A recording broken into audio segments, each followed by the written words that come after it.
Good afternoon, British and American culture. Today is our last day for video lectures this semester. We do have a Zoom class on Thursday, which will be preceded by quiz number 7. Some students already asked me, what's the content of quiz 7? Well, the lecture that was uploaded on the weekend plus today is what you need to know.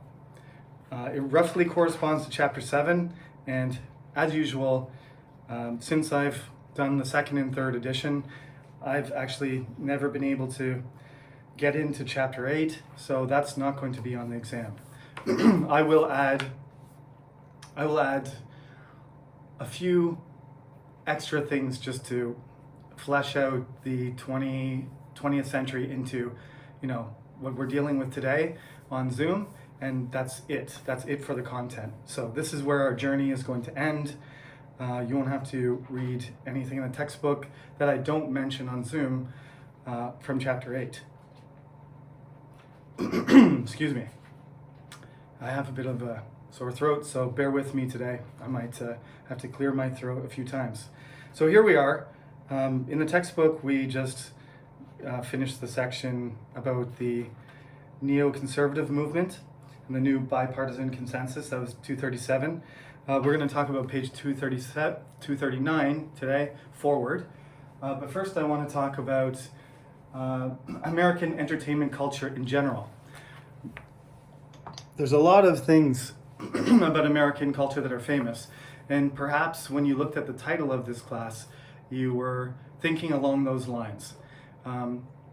Usually at the beginning of the class, we have a bit of a sort of discussion about what American identity and what most represents American culture to us.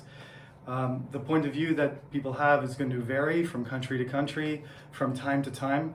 And one of the major themes of this class is that culture is flexible. One of the reasons we talked about ancient Britain and the invasions and the medieval period and Queen Elizabeth, the age of Shakespeare and Queen Elizabeth, the Renaissance, the Enlightenment, the Industrial Revolution, and so on, the Civil Wars, because these cultures have changed a lot. But some of the fundamental ideas and principles that underlie British and American culture have never changed. We'll talk about this again when we have the Zoom lecture, and my goal is to this weekend record, I should say. I'm thinking about film because of Hollywood today, but I'm going to record maybe a 20-minute or 30-minute, we'll see, review video lecture for everyone to look back on the course and try to understand some of the things that connect everything together. So for today, our focus is entertainment, American entertainment culture.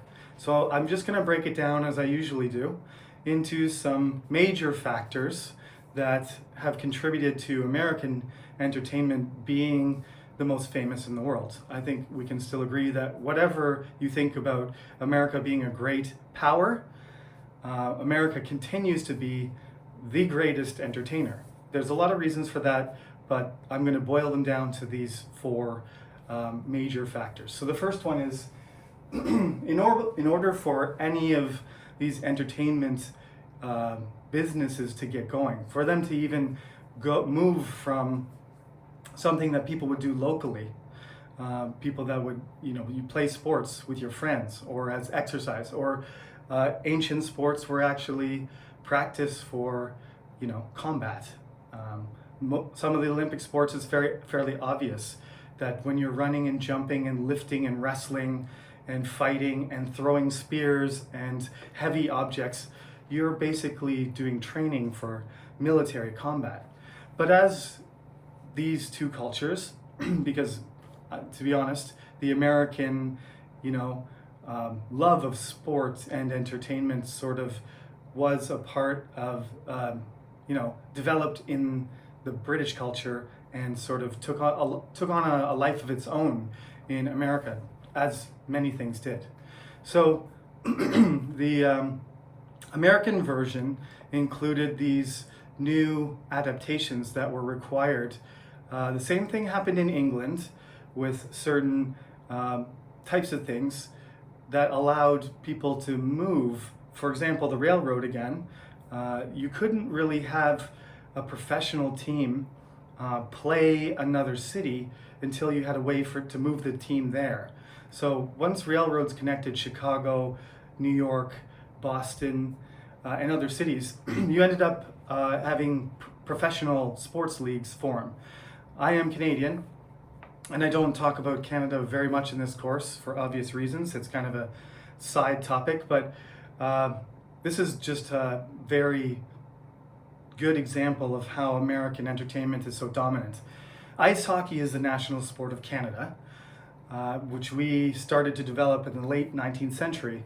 And we created this thing called the Stanley Cup. And then several teams started playing in a tournament and winning that cup. It was given by the Governor General, Lord Stanley, from the British government. He was a big fan of ice hockey.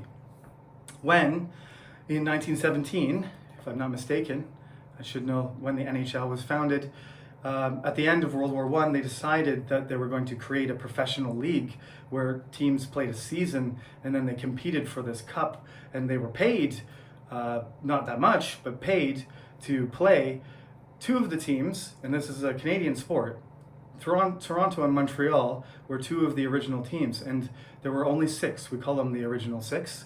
And Chicago, Detroit, New York, and Boston are the four American teams. And those six teams played each other in a short season to compete for the cup. And this was the birth of professional hockey in North America. That's where the NHL comes from. Now there's 31 teams, I believe, and still the ratio is about the same. Even though hockey is huge in Canada, the demand for it still comes from the United States.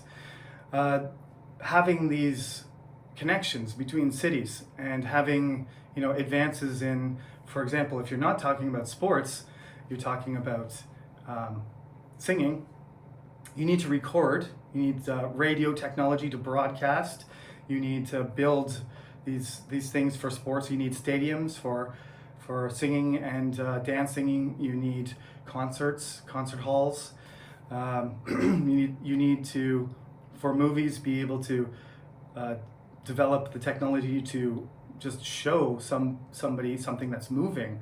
That's why we call them movies, because originally it was so fascinating to people just to see movement, because before that there was photography that was invented. Many of the first good photographs we have are from the Civil War. That was one of the first wars that had pictures. The Crimean War in Russia also, but we have a lot of pictures of the Civil War because the technology had been developed. And of course you couldn't have a cinema industry until the technology was developed to make these moving pictures. And France and Germany and the United Kingdom were developing the technology to make these moving pictures. And as with other things, America was catching up very rapidly. And then they got in on the game too. And once they had the technology, they started making studios and producing and developing the technology until presently. Now you have CGI and all kinds of special effects and editing and computers, and all the processing and editing and polishing and digital technology, to send the movie over the internet. All these things are technological advances.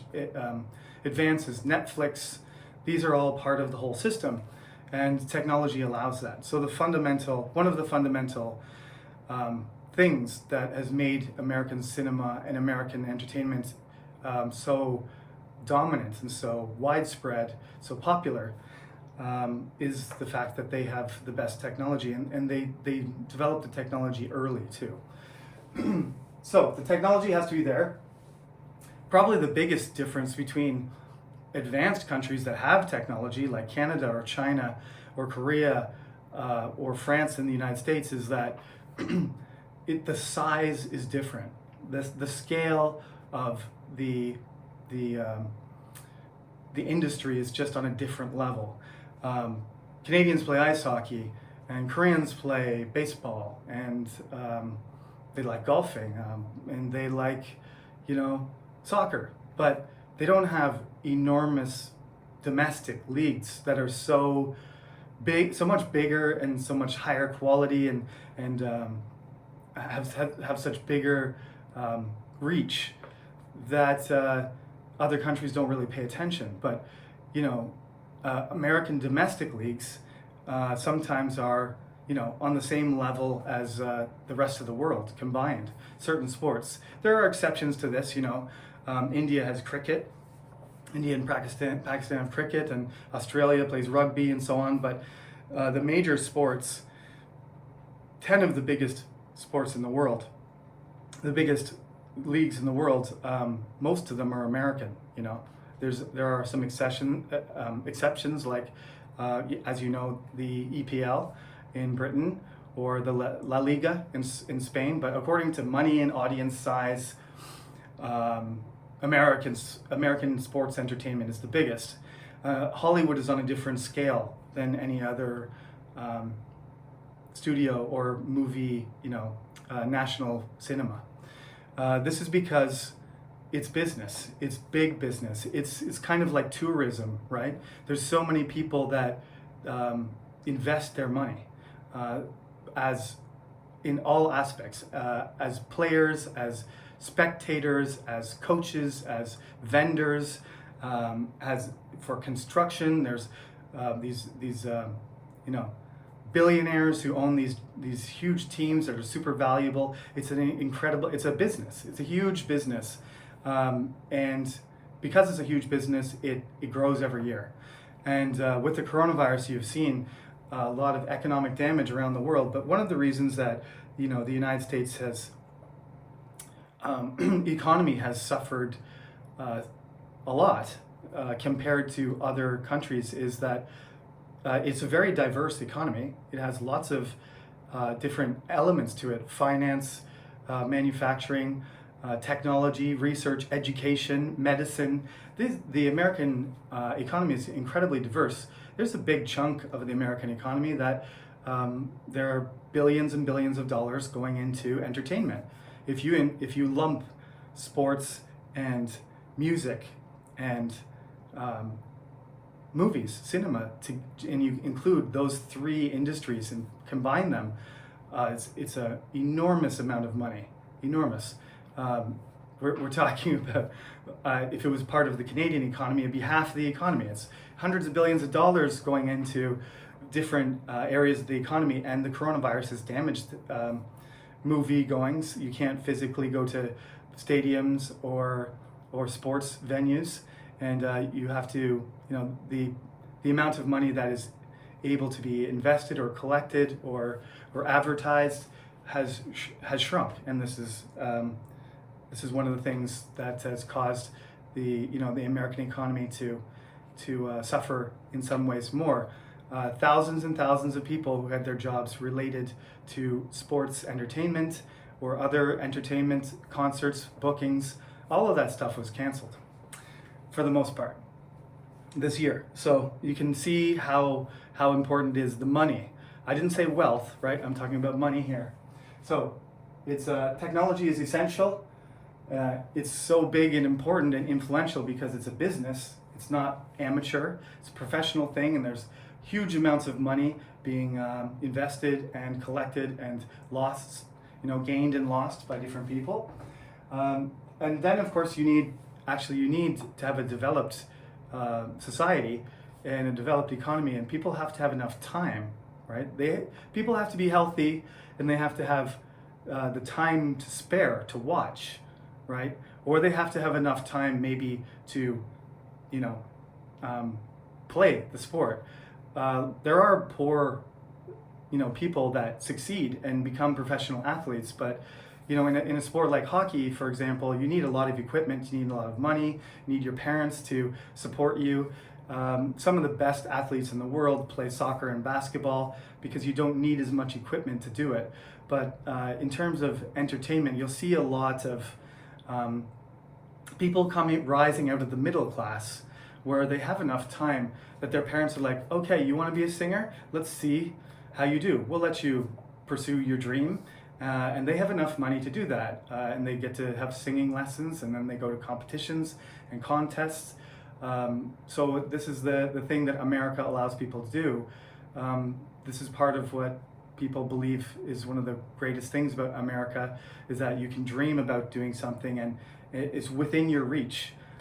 Because even though there are a lot of people suffering and are poor, relative to other countries, a poor American, if you move them to another continent or another country, perhaps a poor African country or South American country or Asian country, Central Asian country, you would see that they're not as poor as you think, because poverty is relative.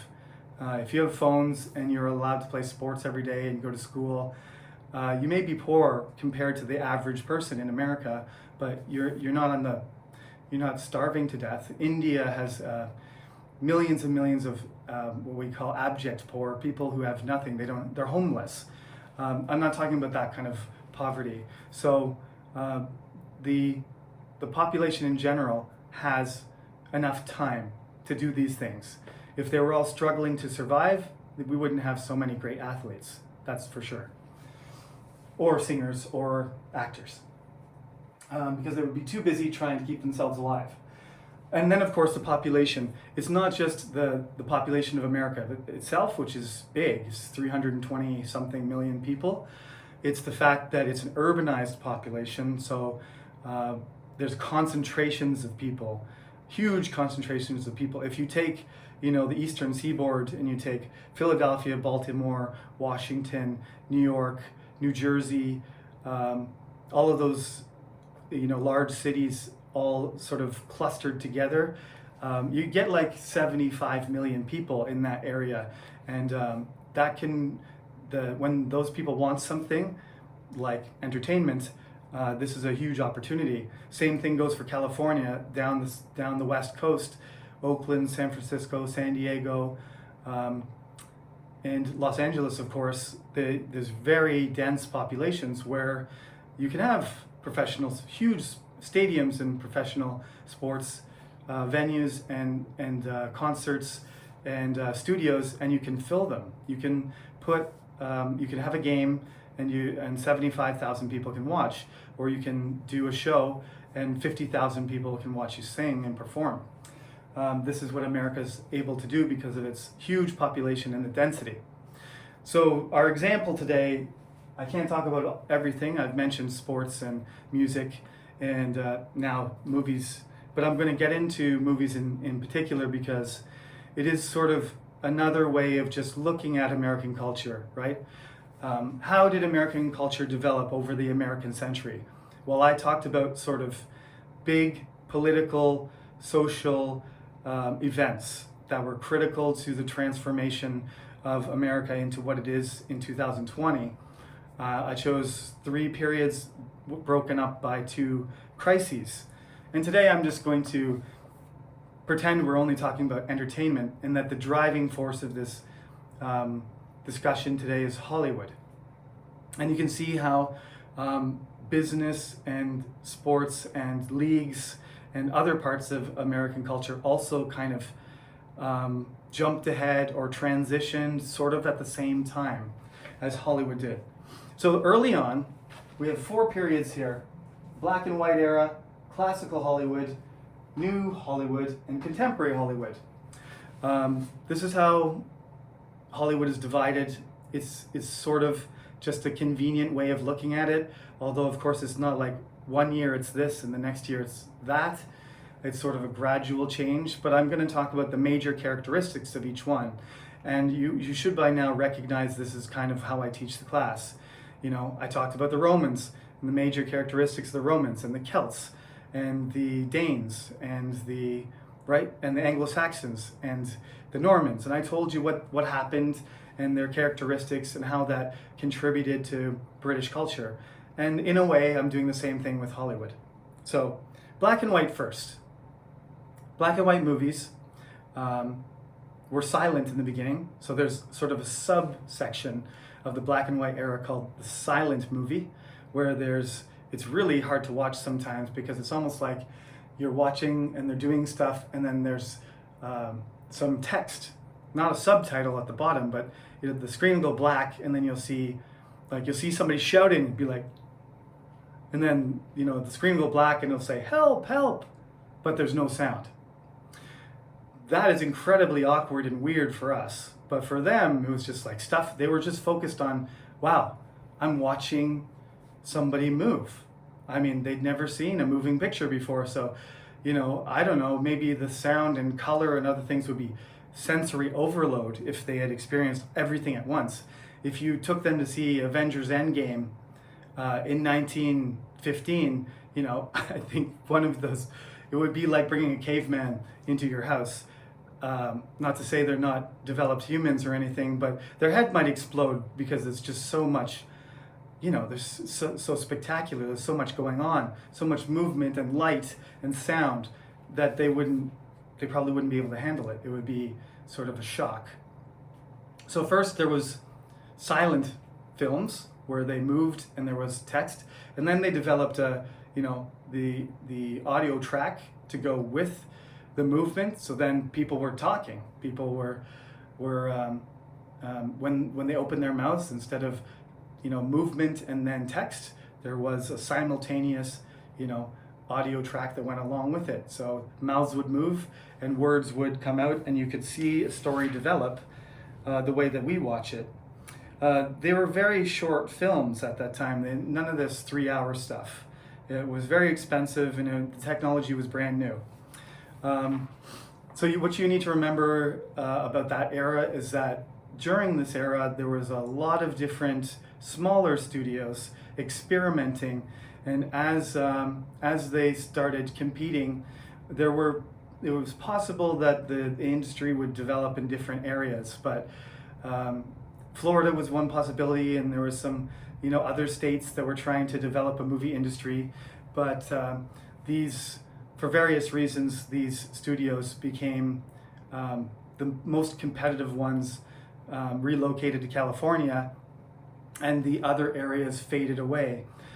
So that the successful studios started to get bigger, and they started to multiply in California. So there was a lot of studios. There were a lot of small studios at the beginning, and so there was a lot of diversity. And acting was not a prestigious thing. Acting was just, you could find somebody who was good at it, but it wasn't considered, a desirable profession. It was something you could do if you weren't smart enough, or strong enough, or good enough to get a good education, or important enough to be in politics, or anything else like that. But you could make people laugh, or you could be dramatic, then you might do that. But your parents would be pretty disappointed. Your neighbors would be thrilled when their son was a doctor, and if you were a successful actor, they would be ashamed. So there's no star power yet. The studios have a lot of control, but they're all struggling. So it's a very competitive atmosphere, and they get the sound technology, and then towards the end, of course, they start to develop color. So then when those technologies develop, like I said, technology is very, very important to movies in particular. They started to move away from these smaller studios. If you didn't have enough money to produce, a good film of higher quality, then you started to get pushed out of the market. So then you move into the classical Hollywood era, where arguably within that period there was the golden age of studios. For various reasons, the Great Depression overlapped with this. People went to see movies a lot. There was a huge, people would go to see movies weekly. I usually ask the class at this point, how often you see a movie? And Koreans see movies fairly often, but the average answer is once a month. During the coronavirus, maybe 0, but normal once a month, once every 2 months, not that often, but people would go weekly. One of the main reasons for this is another technology hadn't developed yet, and that's the television. So if you wanted to watch something, a show, you go to the movies on Friday night, Saturday night, Sunday night. You might go twice a week because that's your show. There's no TV series yet. You can listen to the radio, but you don't get to watch anything. So the popularity of the cinema, peaked going into the late 30s. As the Depression started to recover, people, they wanted to get their mind off other things too. It was a hard life during the Depression, but the box office sales stayed high. And one of the things was, because of so many people going to cinemas, it drove, demand for certain people, not characters, but actors, right? And this is the beginning of what we call star power, where, if you have Tom Cruise in the movie, it doesn't really matter what the movie's about or what happens and what character he plays, it's going to sell more because he's so famous that people just go and say, well, I don't know what it's about, I don't know if it's good or not, but I like Tom Cruise, so I'm going to watch the movie. People started to become famous for their roles in movies, and then people wanted to see them again. So of course they could get bigger salaries, and they started having awards and events and all this kind of stuff. And the celebrity status of the actors started to grow. Simultaneously, things like this were happening in the music industry as well. As radio became popular and creativity in rock and roll and different genres, excuse me, that's a tough word for Koreans to say, by the way. Different genres of music were created. The people who were really good at it started to sell out shows, and they could charge more money, and the studio would have to pay them more. Same thing happened with Hollywood. So this golden age started in the 30s, and it was it's a part of classical Hollywood. So the golden age is not a period; it's just a certain section, again, like the silent part of the black and white era, certain part of that era that was significant, and the result of it was famous actors. So in the 1940s, it started to decline. People going to the movies every week, and the main reason for that was the technology of the television competing with people's time. At first, there wasn't a big effect because there wasn't very many programs.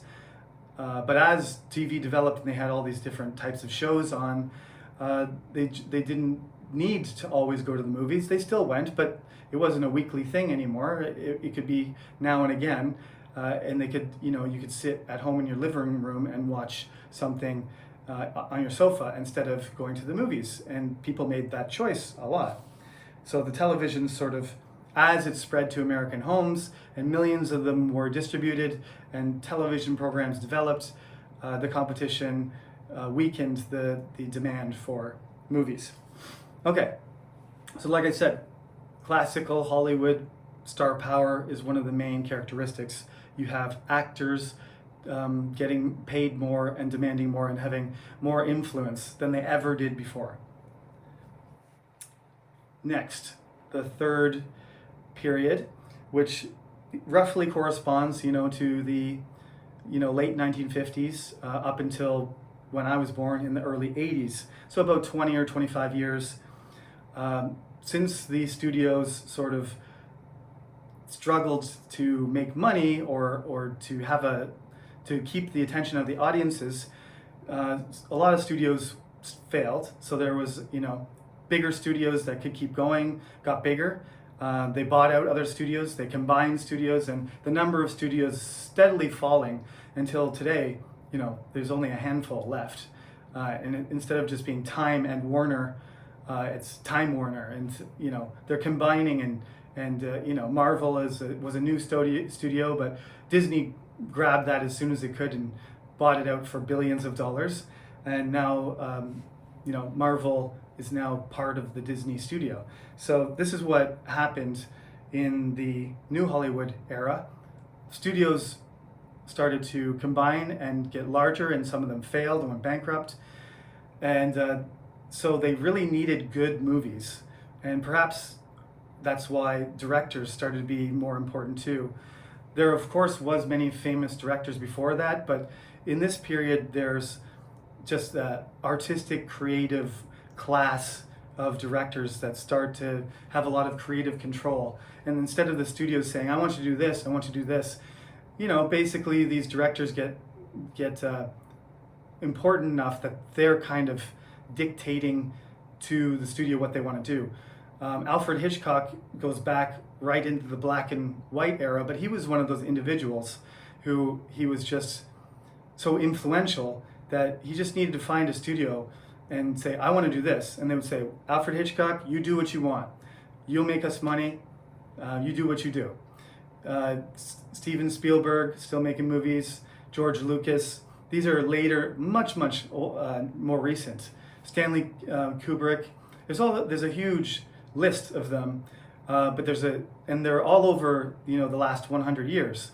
But there's a concentration of them in New Hollywood, where the directors, some of them, once they get a reputation, they are given a lot of creative control, a lot of power, and there's sort of a power struggle. Who's dominant, the actor or the director? And you can see this throughout the last 70 years. Sometimes you hear stories after a movie is made that the main actor, who's got a big ego, and the main director, who's got a huge ego too, they hate each other, and it's just miserable. The whole movie making process is horrible because they both think that they're awesome at making movies and doing movies, and they expect everybody to listen to them. So this clash of control is something that happens in New Hollywood. If I'm gonna briefly jump over to sports again, it's kind of like, these days, the owners versus the league versus the players, right? The players' unions, as they become more famous and they score lots of goals and everybody loves them, they demand more and more salary, and the owners want to make a profit, but they don't want to lose the players, so there's this delicate kind of balancing negotiation, and the league is sort of trying to keep everybody happy at the same time. That's what the studio is doing. Everybody be happy, make good movies, make us money. That's what we want. But this struggle over control sometimes interferes with that. So that's the main characteristic of New Hollywood. You get into contemporary Hollywood and it becomes much more familiar. At the beginning of contemporary Hollywood, special effects and technology again becomes really important. You have movies like Star Wars that just show you something you couldn't see before. You see, they're all models and explosions and lasers in the background and lighting and stuff, but they managed to make it look somewhat realistic and at least believable, so that you're watching a space movie. So this is science fiction really becomes one of these genres that depends on that. So superhero movies, adventure stories, disaster films, science fiction movies, all of these things start to take over, the type of movies that we watch, because the technology is there and we couldn't do it before. And now you get things like the Marvel movies or Avatar or Interstellar or The Matrix. And these are all CGI. So CGI is again sort of from the late 1990s, the technology becomes advanced and computers start playing a role so that you can just create artificial, images, landscapes, events for people to watch.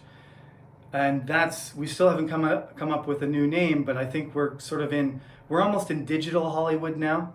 If I was going to add another section, I'd probably say that. But just remember, special effects for the contemporary Hollywood era, that's at the beginning of it. And then again, around the millennium, about when you were born, CGI technology and new advances in camera work and recording and editing and simulation added another level to it. So you have even more realistic, more imaginary types of visuals and sound. Okay, so that's the last section there, CGI and the Hollywood blockbuster. That's where we're going to stop on page 245. This is the end of my lecture for today, but on Zoom, it's my intention to add a few things about the American political system and about presidents and about American international relations. because I think that's a good way to put a cap on the course. So I'm gonna field questions on Thursday for Zoom lecture. I'm not gonna lecture for very long, maybe the first 10 or 15 minutes, and then it's question time and explanation time about any issues we had in the class. It's much easier to do on Zoom. Then next weekend I'm going to upload a review. Last video lecture is today, but I'm going to do a review of stuff we've already done just to help you study. The cyber campus is not open, so you don't have to worry about credit for it, but of course, if you don't watch these video lectures, you will not do very well on the exam. Any other details I think I'll handle in class on Thursday. Remember, quiz number 7 is based on today and the previous lecture. It's new stuff, so quiz number 7 is an extra quiz technically. If you've done 6 quizzes out of 6, you're fine. If you've done 5 out of 6, you're fine. If you're worried about a quiz score or you missed 1 or 2, please write quiz number 7. And if you just want to do the quiz to study, that's also fine. Go ahead, 9:45 until 9:55, and then I will see you at 10 for Group A and 11 for Group B. Thank you very much for listening again, and keep safe. Be careful, wear your mask and sanitize your hands. We've got a couple weeks left, and then it's winter vacation. Have a great day.